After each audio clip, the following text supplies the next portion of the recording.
Hey, James here, and I'm with Adam, and we are going to tell you how falling back works in Warhammer 40k 9th edition.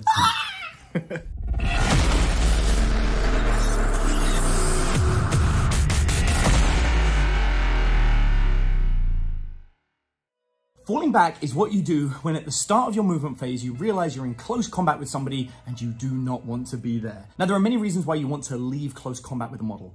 Most of them revolve around, I don't want to be touching you so that the rest of my army can shoot you. That's pretty much how it works. But falling back does come with some disadvantages, and there's a few nuances that can make a big difference in tournament play. First of all, any model that falls back cannot advance, charge, or shoot after they fall back. And only vehicles and monsters are allowed to bypass that. They have a special rule that lets them bypass it. That means if I've got a squad of infantry and you're fighting me and I leave close combat, that's all I'm doing for that turn is walking away.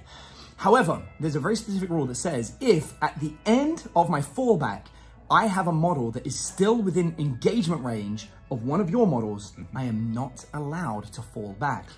And in tournaments, this gets really nasty because if you can surround one model of your opponents, you're not allowed to walk over enemy models. So if you can completely surround a model, you can actually make it so somebody can't fall back. Oh, that's dirty. And this gets really nasty in terms of protecting one of your units in your opponent's deployment zone around an objective, where now that unit can't be targeted, but it's sitting there on an objective, and the only way they can get rid of you is by engaging you in close combat. And if you're a particularly nasty close combat unit, that can be really horrible for your opponent.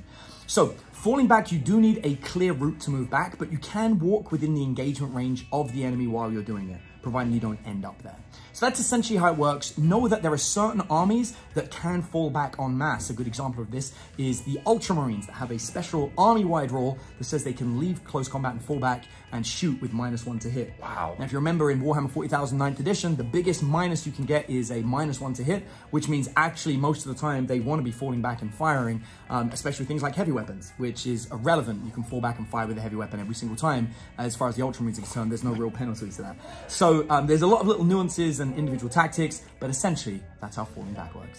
If you have any questions that you'd like us to answer for you, leave a comment down below and I'll go through and we will make sure to answer them.